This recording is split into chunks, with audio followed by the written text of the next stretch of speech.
Pessoal, vamos dar sequência ao projeto aqui no canal da professora Gisele Zackson no YouTube, falando sobre temas atinentes ao processo civil. Então, hoje nós vamos conversar a respeito de duas formas de composição dos conflitos alternativas, que são a mediação e a conciliação. Muito bem, o que eu tenho que partir? Da onde que eu vou iniciar essa conversa que nós vamos ter hoje? A jurisdição, né, é a forma de composição dos conflitos. Ela é monopólio do Estado. Somente o Estado pode exercer a jurisdição. A mediação e a conciliação são ditas formas alternativas para a composição dos conflitos. São duas formas autocompositivas, enquanto a jurisdição é uma forma heterocompositiva. Explico. A questão da mediação e da conciliação, ainda que haja a intervenção de um mediador ou de um conciliador, a decisão ela nasce das partes. Então, por isso que a ideia que a mediação e a conciliação são formas autocompositivas.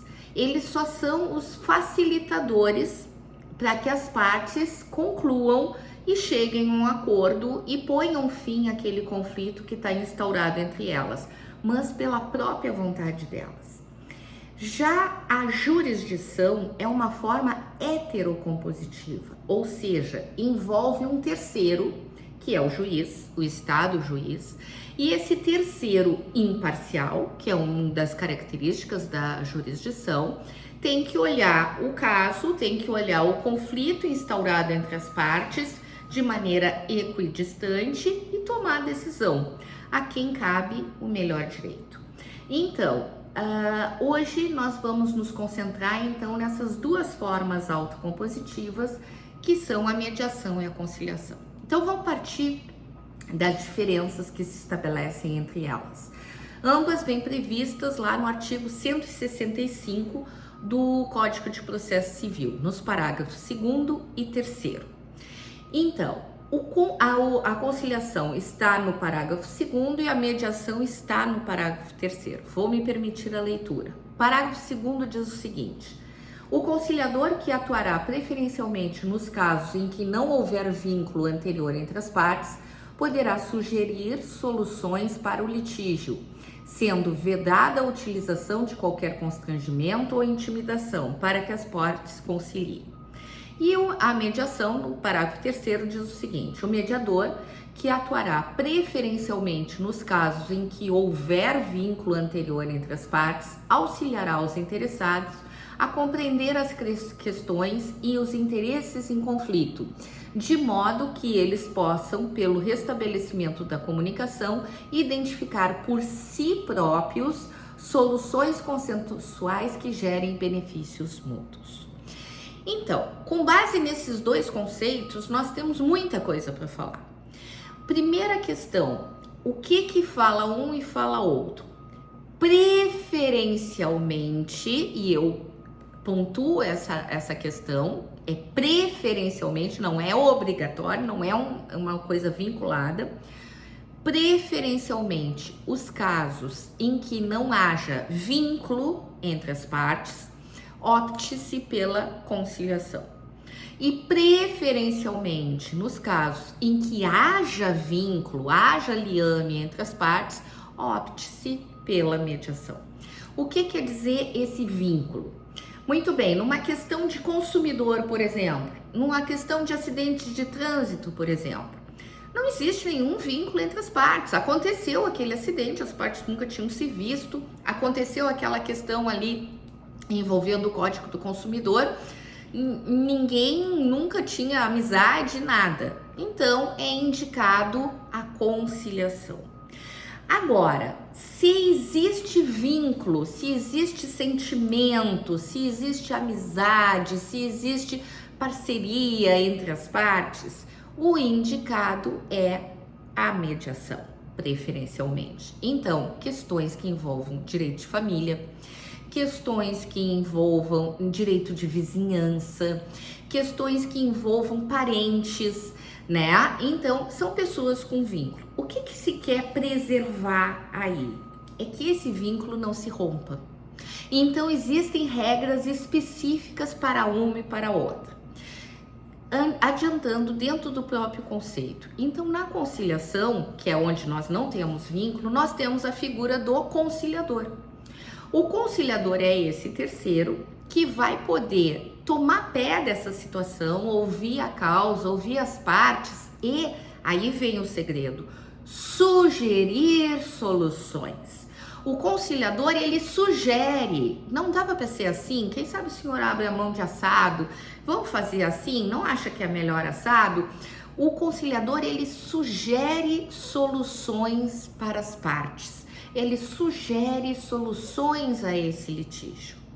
Ao passo que o mediador, que vai atuar naquelas causas que tem vínculo, ele não pode sugerir nada. A ideia tem que partir da parte. Então, o que faz o mediador afinal? Olha o que diz a lei: auxiliará os interessados a compreender e as questões e os interesses em conflito, para que eles possam, as partes, restabelecer a comunicação, identificar por si próprios soluções consensuais que gerem benefícios mútuos. Então, a função do conciliador, do mediador, ela é muito mais complexa. Muito mais complexa na medida em que ele tem que ficar ali, o algodão entre os cristais, ele tem que propiciar tempos iguais para as partes conversarem, exporem seus problemas, se ouvirem. Porque muitas vezes o conflito surge que as partes não se ouvem, não consegue diálogo. Então, o mediador é aquele que vai dar 10 minutos para uma parte expor, terminou. 10 minutos para outra parte expor, terminou. Verifica nas duas histórias quais são os pontos controversos, porque o que não tem controvérsia não tem problema, podemos já afastar. Dentro desses pontos controversos, de novo, faz as partes falarem e as partes nesse processo, que é um processo de fala, de compreensão da situação, pode vir a chegar a uma solução para aquele caso concreto. Então, o mediador, ele é esse sujeito facilitador, mas ele não pode sugerir. E outra coisa que deve ter benefícios mútuos para ambas as partes. O grande lance da mediação, pessoal, é que não se rompa totalmente o vínculo. Por isso esse cuidado maior, por isso essa não interferência do Estado, por isso esse incentivo à conversa. E claro que num acordo as partes têm que ter essa noção. Existem perdas e ganhos. Alguém que vai para uma tentativa de composição achando que só vai ganhar, ele está equivocado. Então é melhor aguardar a jurisdição que vai dizer a lei ao caso concreto, tudo bem. A parte, ela tem que ter a noção que ela vai ganhar e ela vai perder. Então esse é o primeiro ponto, que é o ponto X dessa questão toda entre mediação e conciliação. Inclusive, as mediações, as sessões de mediações podem ser maiores. Geralmente são 2 horas, pode marcar outro dia e outro dia e outro dia. Não existe um número de dias X em que essa mediação tem que se dar. Ela vai se dando à medida que as pessoas vão compreendendo a situação e vão chegando buscar um acordo, tá? Uma coisa importante de ser dita: existe, além do CPC, a Lei 13.140, de 26 de junho de 2015, que regulamentou toda a questão da mediação e da conciliação. E essa lei, ela traz, assim como no CPC, os princípios que regem a mediação e a conciliação, junto com a resolução 125 de 2010 do CNJ. Então, se eu parto no artigo 166 do CPC, tem lá os princípios. Então, vamos só relembrá-los. Princípio da independência. As partes são independentes para fazer o acordo, tanto na mediação quanto na conciliação. Eles não podem sofrer pressão externa ou uma pressão do mediador ou do conciliador. Não, ela vai acordar se ela quiser. Isso tá na palavra independência. O segundo princípio é a imparcialidade. Esse mediador, esse conciliador, ele não pode ter um favoritismo, óbvio. Ele não pode chegar e dizer, não, tem que ser assim para defender o interesse de uma das partes. Não, ele tá ali como um sujeito imparcial também, que é para facilitar essa conversa. A autonomia da vontade da parte para conciliar ou mediar é fundamental, né? Então, ele tem que ser autônomo, tem que ser uma vontade legítima. Ele realmente concorda que quer fazer aquele pacto, aquele acordo. A confidencialidade é fundamental nesses processos. Então, o mediador e o conciliador, ele não pode servir de testemunha ou de advogado de uma das partes, né? Aquilo que foi conversado, sobretudo nessas sessões de mediação, são tremendamente fechadas, porque às vezes se fala ali dentro coisas que podem atingir terceiros, não pode sair dali, é confidencial, tá? Se preza muito, tanto na sessão de mediação quanto de conciliação, a oralidade. Ali não é o momento do advogado escrever. E uma coisa importante, gente, o advogado pode até acompanhar a parte para uma sessão de mediação ou conciliação, mas na conciliação ele pode argumentar, assim como o conciliador sugere, o advogado também pode se meter, mas na mediação não. Na mediação o advogado não pode falar, porque não interessa para a mediação o que está se passando nos autos. Os autos se resolvem nos autos. Na mediação, interessa que aquelas partes estão se ouvindo por uma primeira vez, aí a importância da oralidade, estão se compreendendo pela uma primeira vez e podem assim começarem a ter condição de solucionar os conflitos, tá? A informalidade rege também esse tipo de composição. É informal, quer dizer, não tem um regramento próprio, eu tenho que seguir este caminho. Não. O fundamental é as partes terem autonomia de vontade e o mediador e o conciliador não ficar interferindo, né? Sobretudo o mediador. O conciliador, ele pode sugerir, mas também não pode mandar, né? Então, isso é importante. E a decisão, ela deve ser informada. O que é decisão informada? Tu tens que ter segurança, tu parte que o mediador ou conciliador vai te informar acerca de tudo juridicamente que pode envolver ali. Vai dizer, olha, esse processo vai ser assim, vai ser assado, explicando como vai ser o procedimento, como vai se dar a audiência. Geralmente os mediadores, eles usam esse primeiro momento para explicar isso para as partes, porque muitas vezes as partes não estão acostumadas numa sessão de mediação, por exemplo. A conciliação, ela é mais light, ela é mais rápida, porque envolve esses direitos que não têm vínculo. Bom, o mediador e o conciliador, eles não precisam ser bacharéis em direito. Qualquer curso superior, ele pode ir lá no NUPEMEC, que é o Núcleo Permanente de Métodos Consensuais e Solução dos Conflitos, junto ao Tribunal de Justiça, e fazer o curso e se transformar em um mediador ou um conciliador, tá? O NUPEMEC, ele age junto com parâmetros do CNJ e o Ministério da Justiça. É emitida uma certificação dessa capacitação e ele é cadastrado dentro do tribunal como mediador ou como conciliador, tá?